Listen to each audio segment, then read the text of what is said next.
pagi adik-adik sekalian, apa kabar? Puji Tuhan, hari ini kita bisa ikut sekolah minggu.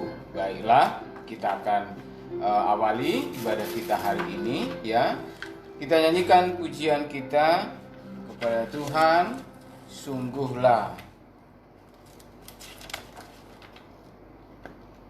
Sungguhlah hidup Tuhanku.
Bapa di surga, Bapa yang baik, terima kasih kami boleh hadir dan mengikuti ibadah hari ini. Terima kasih untuk semua teman-teman, adik-adik semuanya di mana saja mereka berada. Tuhanlah yang memberkati, menyertai mereka. Kami mendoakan supaya Tuhan juga menolong agar situasi ini juga makin baik dan kami bisa kembali datang beribadah kepada Tuhan bersama-sama di tempat ini. Terima kasih, berkati firman Tuhan dan hamba-Mu yang menyampaikan. Sekalian Tuhan juga menolong kami supaya kami bisa mendengar dan merenungkannya dengan baik. Terima kasih Tuhan, ampunilah dosa kami, di dalam Tuhan Yesus kami berdoa. Amin.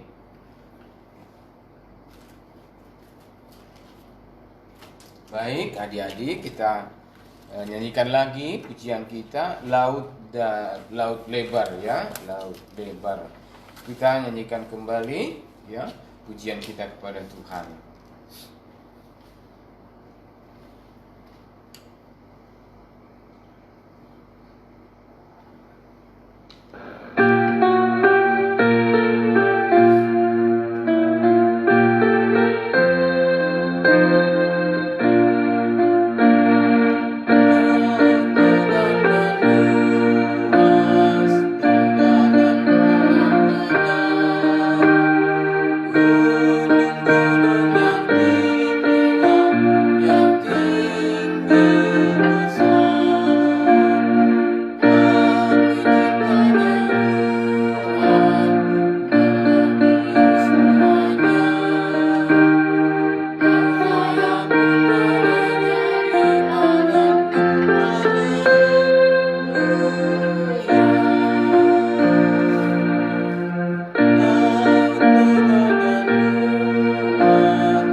Baik, kita nyanyikan satu lagi pujian kita. Setelah ini kita akan mendengarkan firman Tuhan ya, adik-adik. Ya, Kita nyanyikan pujian kita, Tuhan Yesus aku berjanji.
Silakan Ibu Lasmaria akan menyampaikan.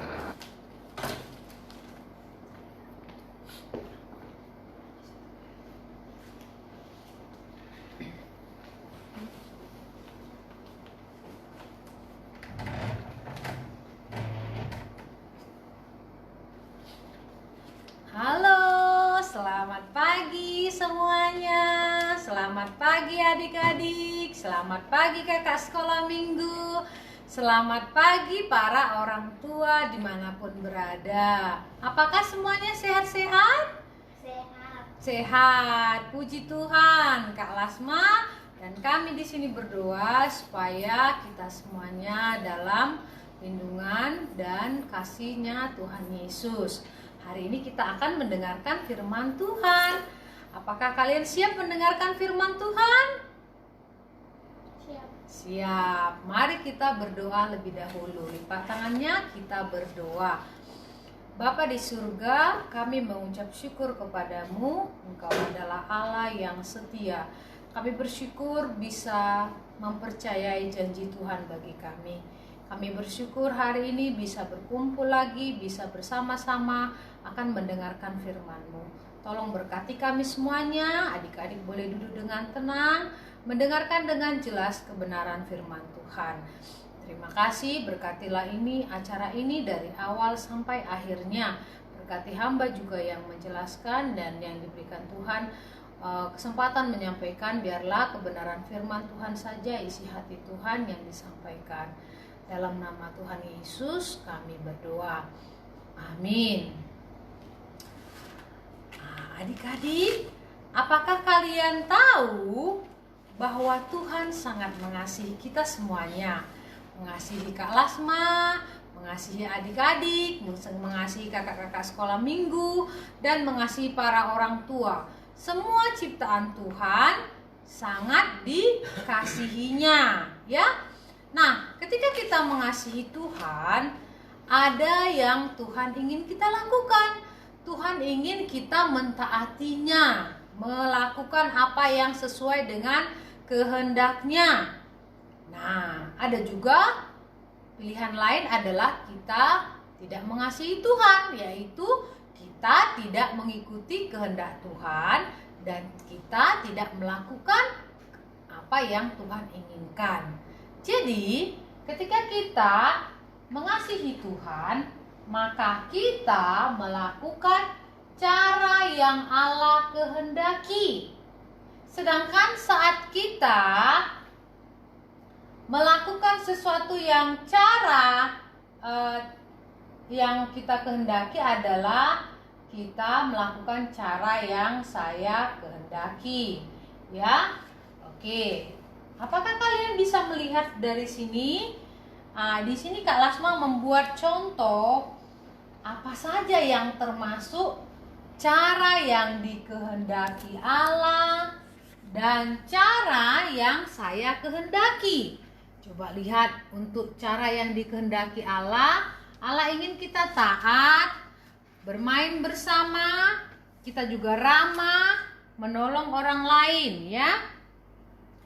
Dan kalau kita punya kehendak sendiri, ada itu berbohong, berbohong aja, berbantah-bantah, bermain curang, menyingkir dari pekerjaan supaya saya tidak usah ikut bekerja, ya. Wah, itu ada bagian-bagiannya seperti itu. Jadi ada cara yang kita kehendaki, tapi ada yang cara yang Allah kehendaki, ya. Karena Tuhan sangat mengasihi kita, Tuhan tahu cara yang terbaik apa supaya kita mendapatkan kebahagiaan. Nah, supaya kita mendapatkan kebahagiaan, kita perlu mengikuti cara siapa? Caranya Allah, bukan cara kita sendiri. Abraham, dia mempercayai apa rencana Allah kepada dia. Dia mempercayai janji-janji Allah.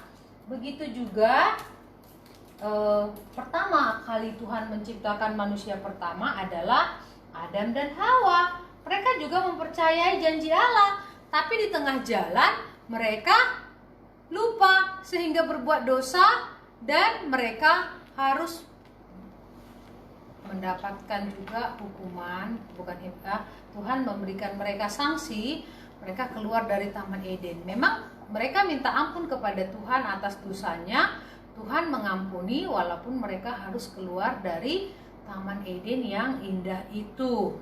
Ya adik-adik, jadi karena Tuhan memberikan yang terbaik kepada kita, Tuhan mau supaya kita mentaati firman-Nya. Nah, Abraham itu adalah kakeknya Yakub. Yakub itu adalah cucunya dia, anaknya dari siapa? Ishak, ya. Jadi Abraham punya anak namanya Ishak, Ishak punya anak lagi namanya Yakub. Nah, Abraham mengingatkan kepada Ishak untuk mengajarkan Abraham mengajarkan kepada Ishak juga bahwa kita mempunyai Allah yang setia, Allah yang menepati janji-janjinya. Ishak juga percaya akan hal itu. Dan Ishak juga mengajarkan kepada anak-anaknya. Namun hari ini kita akan mempelajari ada salah satu dari anak Ishak ini, yaitu Yakub. Dia belum mengerti bahwa cara yang Allah kehendaki adalah cara yang lebih baik. Cara yang Allah kehendaki adalah cara yang lebih baik daripada cara yang Dia kehendaki atau yang sesuai dengan kemauannya sendiri. Bagaimanakah ceritanya? Mari kita dengarkan firman Tuhan hari ini. Pada suatu hari di tempatnya ayahnya si Yakub, ya, yaitu nama orang tuanya adalah siapa? Namanya adalah Ishak dan Ribka. Ya, Abraham mempunyai anak namanya Ishak dan dia mempunyai menantu namanya Ribka. Pada suatu malam Ishak dan Ribka duduk di depan kemah mereka. Ya, Ishak bercerita kepada istrinya Ribka, "Ribka, saya yakin kepada janji Tuhan. Janji Tuhan kepada kita, Tuhan memberikan kita menjadi bangsa yang besar. Dan Tuhan setia pada janjinya. Lihatlah bintang-bintang di langit.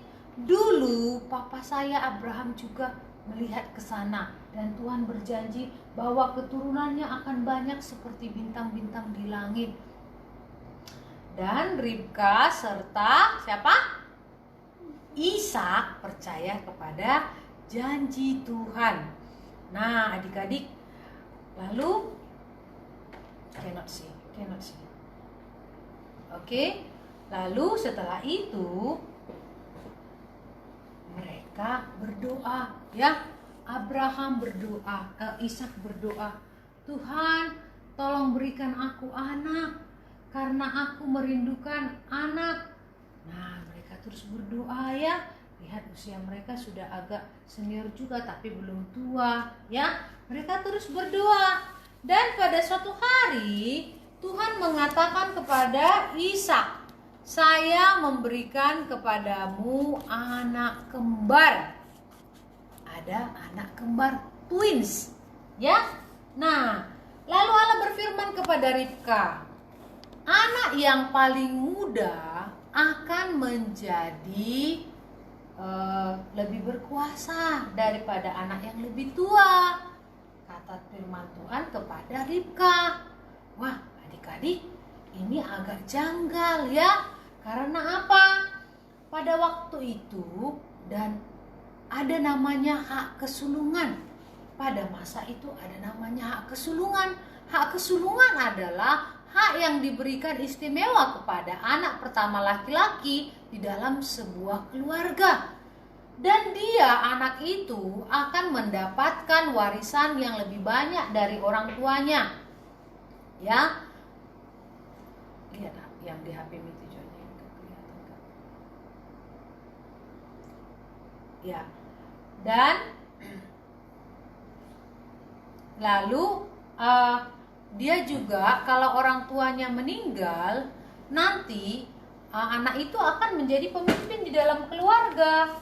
Dia akan mendapatkan kekayaan juga 2 kali lipat daripada yang dipunyai orang tuanya, ya.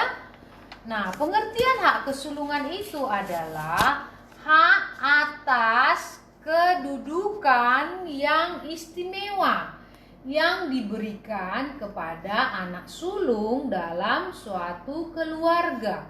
Itulah namanya hak kesulungan, ya. Nah, sedangkan kalau anak pertamanya nanti lahir, kok dia bisa jadi anak yang kedua yang lebih berkuasa? Ribka heran, tetapi Ribka percaya kepada janji Tuhan. Dan sama ya, janji Allah kepada Abraham adalah bahwa membuat keturunan Abraham menjadi suatu bangsa yang besar, termasuk juga mereka mendapatkan hak kesulungan. Ishak mendapatkan hak kesulungan, sama juga nanti anaknya Ishak juga mendapat hak kesulungan. Itu maksudnya. Dan waktu itu pun tibalah ya adik-adik, waktunya akhirnya tiba juga bahwa akhirnya Bapak Ishak dan Ribka ini memiliki anak, ya. Lahirlah anak yang kembar. Ya, puji Tuhan, mereka sangat senang kepada janji Tuhan karena Tuhan menepati janjinya. Tuhan memberikan apa yang Tuhan janjikan. Namun biasanya anak kembar itu kan sangat mirip, ya, sangat persis mirip. Tetapi ini tidak mirip sama sekali, ya. Karena anak yang pertama itu badannya tegap, kuat, badannya berbulu, ya, semua dadanya dan kakinya berbulu. Sedangkan anak yang kedua memang kulitnya lebih licin, ya. Ya, mereka dari segi sikap juga berbeda.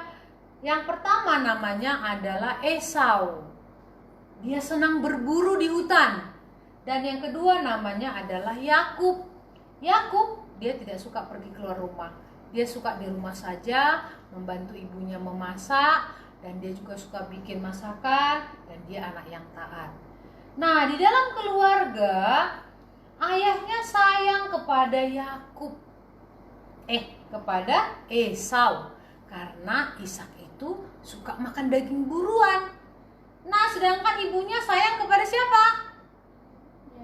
Yakub, karena dia rajin. Dia suka bantu mamanya masak, bikin kue, bikin makanan-makanan enak. Wah, menurut kalian, bisakah kalian membayangkan betapa di dalam keluarga ini tidak ada kebahagiaan, tidak ada kasih? Karena mereka masing-masing membuat apa yang menurut mereka baik, apa yang menurut mereka enak, apa yang mereka kehendaki. Kacau ya, karena orang tuanya tidak mengikuti apa yang Tuhan sampaikan. Seandainya mereka mengikuti firman Tuhan untuk saling mengasihi, maka keluarga itu bisa menjadi keluarga yang berbahagia. Nah, pada suatu hari adik-adik, wah, si Esau pergi berburu, ya. Dia pergi ke padang berburu dan itu sudah capek sekali badannya. Nah, pada waktu dia jalan sudah lemas dan dari kejauhan dia sudah mencium aroma yang enak, aroma makanan, ya. Dan siapa yang memasak?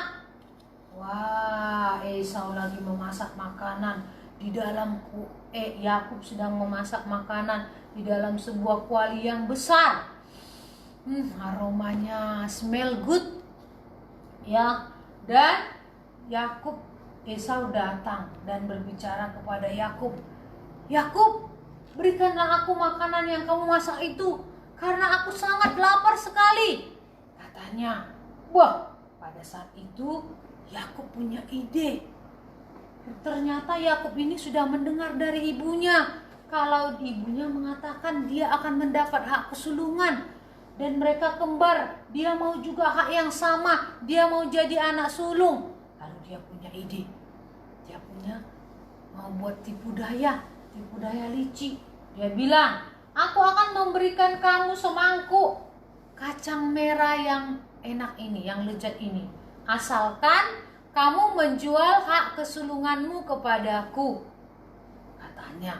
Lalu Esau tidak berpikir panjang. Dia bilang, ya, aku memberikan kepadamu, ambillah. Lalu dia tidak berpikir. Esau tidak menghargai hak kesulungan yang Tuhan berikan kepada dia. Karena Tuhan sudah merencanakan, ya, dia tidak menghargai janji-janji Allah. Dia memandang ringan hal yang Tuhan sudah berikan kepadanya. Hak dan juga sebuah ini diberikan sebuah tanggung jawab kepada dia. Lalu dia berpikir, aku nanti bisa juga mati. Kalau mati dia juga yang akan mendapatkan hak kesulungan. Untuk apa aku mempertahankannya? Sebenarnya adik-adik, walaupun dia tidak makan satu hari, dia tidak akan mungkin mati. Tetapi karena dia cari alasan, karena dia memang dari dalam hatinya memandang ringan dan tidak menghargai janji Tuhan, sehingga Esau langsung mengiyakan perkataan Yakub. Lalu dia memberikan mangkuk itu, dia makan, bahkan dia berlutut di depan siapa? Di depan adiknya Yakub. Setelah dia makan, adik-adik, dia merasa kenyang, dia kembali ke kemahnya seperti tidak merasa melakukan apa-apa. Dia sangat santai. Bagaimana adik-adik? Apakah kalian tahu bahwa Tuhan mengetahui apa yang terjadi? Tuhan tahu dan Tuhan sedih. Mengapa Esau tidak menghargai hak yang Tuhan berikan kepadanya? Nah, bagaimana dengan Yakub? Apakah Yakub berbuat hal yang benar? Yakub ini sebenarnya anak baik. Dia menghargai janji Tuhan, tetapi cara dia salah. Dia berpikir terlalu lama. Kalau menunggu rencana Tuhan, saya mau mempercepat. Saya mau membuat cara saya sendiri. Tetapi Tuhan tahu itu adalah cara yang berdosa. Memang dalam Alkitab tidak dikatakan bagaimana caranya nanti si Esau, bagaimana caranya Yakub ini mendapat hak kesulungan. Karena memang kepada ibunya Ribka sudah dikatakan bahwa anak kedua akan mendapatkan hak kesulungan. Tetapi kita tahu rencana Tuhan adalah rencana yang terbaik. Cara Tuhan adalah cara yang terbaik. Tetapi Yakub belum mengerti hal itu. Dia masih mengutamakan caranya sendiri. Bagaimana selanjutnya cerita antara Yakub dan Esau ini, ya? Adik-adik, apakah kalian masih mau mendengarkannya minggu depan? Masih, ya. Minggu depan kita akan mendengarkan lagi kelanjutan cerita tentang Yakub dan Esau, ya. Wah, hari ini kita belajar, adik-adik, Tuhan mau supaya kita mengasihi Tuhan kita dengan sungguh-sungguh. Seperti dari ayat hafalan kita hari ini di Matius 22 ayat 37. Kasihilah Tuhan Allahmu dengan segenap hatimu. Awas mampu dari sini aja. Kasihilah Tuhan Allahmu dengan segenap hatimu dan dengan segenap jiwamu dan dengan segenap akal budimu. Matius 22 ayat 37. Kasihilah Tuhan Allahmu dengan segenap hatimu dan dengan segenap jiwamu dan dengan segenap akal budimu. Matius 22 ayat 37. Adik-adik, bagaimana cara kita menunjukkan kasih kita kepada Tuhan? Dengan bersyukur, dengan mengucapkan terima kasih. Kita bisa bernyanyi, berdoa, memuji Tuhan, dan kita mempercayai bahwa cara yang dikehendaki Allah adalah lebih baik. Karena Tuhan Yesus sudah mati di kayu salib menunjukkan kasih-Nya yang besar kepada kita. Karena Dia mau supaya kita mendapatkan yang terbaik. Nah, minggu depan kita akan lanjutkan lagi. Sampai di sini sekolah minggu kita, cerita firman Tuhannya. Sebelum selesai, mari kita berdoa. Lipat tangannya, kita berdoa. Bapa di surga, kami bersyukur kepadamu untuk firman Tuhan pagi ini. Kami boleh belajar bahwa kami boleh mempercayai cara yang Tuhan mau buat untuk memberkati kami. Kami mau mengikuti dan mentaati Tuhan. Karena Tuhan selalu memberikan yang terbaik dan merencanakan yang baik kepada kami. Berkatilah Tuhan adik-adik sekolah minggu kami, berkati adik kami Arus, Seido Alwani, berkati Yuka Moroka, Siho Moroka, berkati juga Joani, berkati juga Stella, Stephen, Kellen, berkati adik-adik kami, berkati keluarga mereka, berkati semua orang yang menonton dimanapun berada. Kami rindu mereka semuanya juga di dalam perlindungan Tuhan. Kalau kami juga dalam hidup kami ini ada janji Tuhan kepada kami, biar kami boleh mau setia menunggunya dan mengikuti cara Tuhan. Kami kadang-kadang jatuh ke dalam dosa, namun kalau kami berdosa kami mau sadar dan juga mau datang meminta ampun kepada Tuhan. Karena Tuhanlah yang mengampuni dan memberkati kami selalu. Berkati Tuhan kesehatan adik-adik kami. Kalau ada yang sedang sakit, juga orang tua atau kakak-kakak mereka, Tuhan yang menyembuhkan. Tuhan yang memberikan segala keperluan, kebutuhan mereka sehingga tercukupi bahkan berkelimpahan. Berkati pelajaran mereka juga Tuhan. Terima kasih, kami bersyukur untuk bisa ada pertemuan melalui online. Biarlah kami juga saling menguatkan, saling memberkati, dan kami mohon Tuhan supaya Tuhan memberkati negara kami Indonesia, berkati juga bangsa ini supaya kami bisa segera keluar dari masa pandemi ini dan bisa beraktivitas, beribadah, dan bermain lagi seperti sebelumnya. Terpujilah namamu, kami mengucap syukur untuk semua berkat-berkat Tuhan bagi kami. Dalam nama Tuhan Yesus kami berdoa. Amin. Terima kasih adik-adik untuk waktunya. Terima kasih kakak-kakak dan para orang tua. Tuhan memberkati. Dadah. Dilanjutkan Pak Franky, silakan. Baik, demikian ya adik-adik sekalian, firman Tuhan yang sudah kita dengarkan. Marilah kita nyanyikan pujian kita kepada Tuhan, ya, nyanyian percaya dan patuh.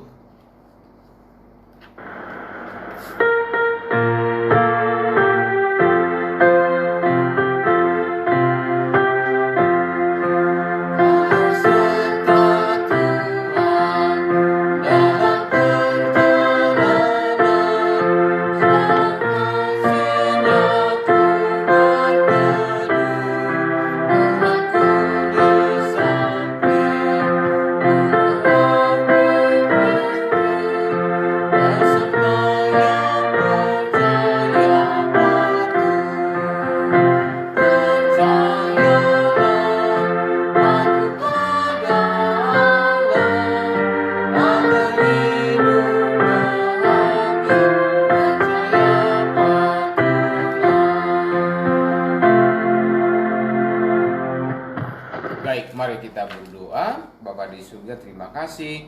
Kami mengucap syukur pada pagi hari ini sudah mengikuti ibadah sekolah minggu. Berkatilah adik-adik semuanya dan berkati juga firman Tuhan yang sudah kami dengarkan supaya kami bisa mengingatnya, melakukannya dan memuliakan Tuhan. Terima kasih. Kami mohon berkati semua adik-adik kami yang tidak bisa ikut melihat ibadah, mengikuti ibadah hari ini. Tuhan memberkati mereka juga, memberkati orang tua, keluarga mereka juga masing-masing. Terima kasih Tuhan, ampunilah dosa kami, hanya dalam Tuhan Yesus kami berdoa. Amin. Baik, selamat pagi, Tuhan memberkati ya.